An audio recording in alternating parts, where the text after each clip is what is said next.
What's up, YouTube? I'm here to do my prediction video for werdum versus Volkov. Let's start the bomb. The first fight is Narat, and I don't know how to say his last name, versus Nad. I can't say this guy's last name either. To me, Nad looks like he's a really solid grappler with really good jiu-jitsu. I feel like Narat is basically just a striker. I feel like I saw in his last fight, he doesn't have the greatest takedown defense, and his grappling game on his back is basically just defense. I think Nad will be able to get the takedowns as many times as he wants. Nad is also the Cage Warrior champion in England, which is a big promotion, so I think that this is a good debut for him. I think he's going to win by decision, probably. Next is Mark Godbeer versus Dimitri. And Dimitri looks like a really solid up-and-comer. He's 10-0 with like 8 wins by knockout or TKO. You know, Michael Godbeer's a good fighter, but I just feel like he hasn't been super impressive in the UFC. I think that Dimitri, you know, unless he's one of those Russian guys that just looks good because he's fighting cans, I think he should be able to get the knockout. So I think Dimitri's probably going to get the first or second round KO. He just looks like the better fighter, better up-and-comer as the moment. Next is Cajun Johnson versus Stevie Ray. And I don't know why this fight isn't higher up on the card. I think that this is one of the better fights on the prelims, but this fight's really tough because I feel like striking-wise, these guys are about even. I think overall, grappling-wise, they're probably about even. The only area I think Cajun might be a little bit better than Stevie Ray is off of his back. I think his submission game is better. But that's about it. This fight is super close. I think it really is just going to come down to who does better. This fight is so tough, but I'm going to lean towards Stevie Ray. I think that he's just going to have a little bit better forward pressure. I think Cajun likes to move back a lot, and that might hurt him in the close rounds, which I think most of the rounds will be if there's no finish, which I don't think there will be. And I think it's going to come right down to the wire, but I think the fact that Stevie Ray is probably going to be moving forward most of the fight is going to edge him the fight, and I think he's going to win by split decision. Next is Paul Craig versus Magmed. I don't know how to say his last name, but to me, Paul Craig hasn't been that impressive. I feel like his striking is just kind of decent, and his game is basically try to pull guys to the ground and submit them, and he gasses himself really hard. You know, being really inefficient at getting fights to the ground. I think Magmed, as long as he can keep this fight on the feet, should be able to win by KO, and I think that's probably what's going to happen. I think he's just going to stay on the outside, not get pulled into the ground. I think eventually he's going to clip Craig once he starts to get tired and win by KO. Next is Dan Henry versus Hamik. I don't know how to say his last name, but Hamik really impressed me in the World Series of Fighting. He was like 8-0. With like 5 or 6 wins by KO. He's a really good striker, and I feel like Dan Henry is also kind of just like a mixed guy. He's good everywhere, but not great anywhere. To me, Dan Henry, the only thing that impressed me in his last fight was that he didn't gas after getting the shit kicked out of him, and then he ended up coming back and winning the decision. He really didn't seem super impressive overall to me. I think Hamik, as long as he paces himself, is a much better striker, and his takedown defense should be good enough to stop Dan from doing anything.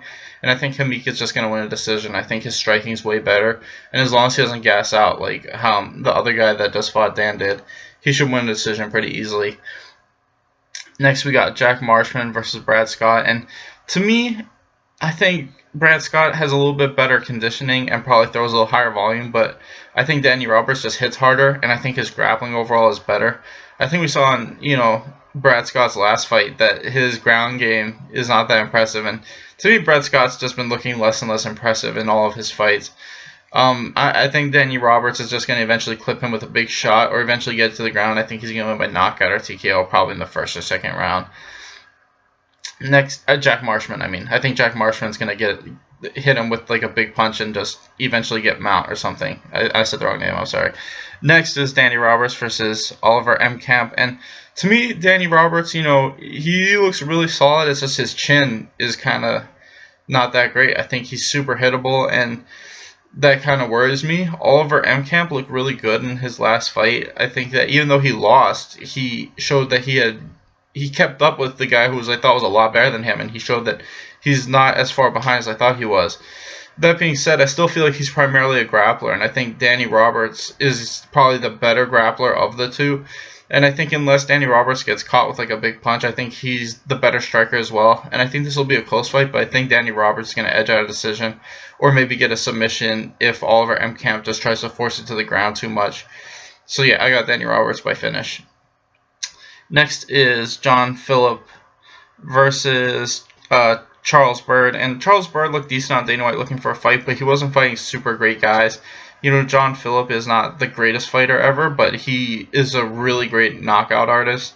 And I also feel like he's definitely a few levels higher than Charles Byrd. I think that John is going to keep this fight standing like he does in most of his fights, and I think he's going to eventually clip Charlie with a big shot and win by knockout. I think he's probably going to win the first round.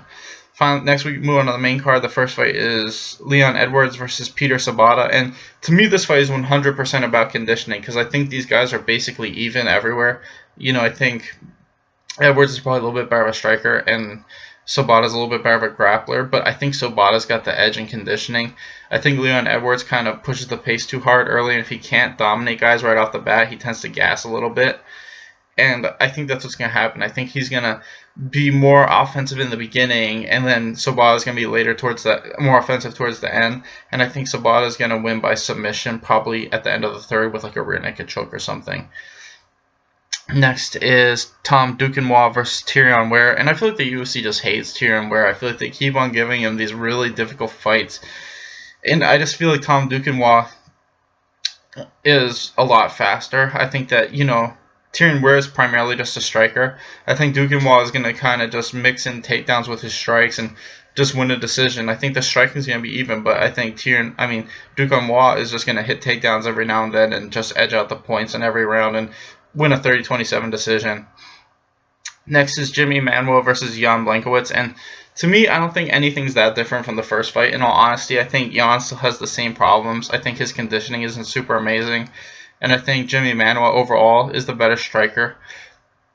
I also feel like Jan Blachowicz, you know, he's improved at getting off the fence, but his conditioning still is amazing.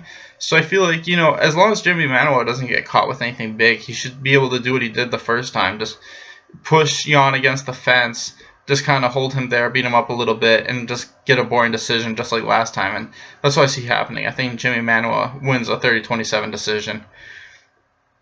Next is Fabricio Werdum versus Alexander Volkov. And to me, we saw in Fabricio Werdum's last fight, he fought a guy who was supposedly the better striker, and he outstruck him for 5 rounds.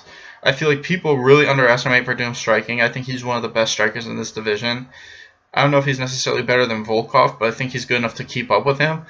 But to me, Volkov, you know, his takedown defenses look more impressive, but he's also been taken down several times in the UFC.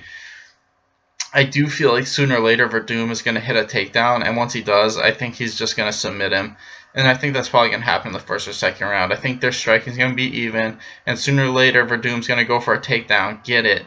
And once he gets it, I don't think Volkov is going to get back up. I think Werdum's going to submit him. And like I said, I think it's going to happen either in the first or second round, unless Volkov gets lucky and knocks him out. I just don't see that happening, so I got Werdum winning by sub probably in the first round. Anyway, thanks for watching, guys. Please like and subscribe.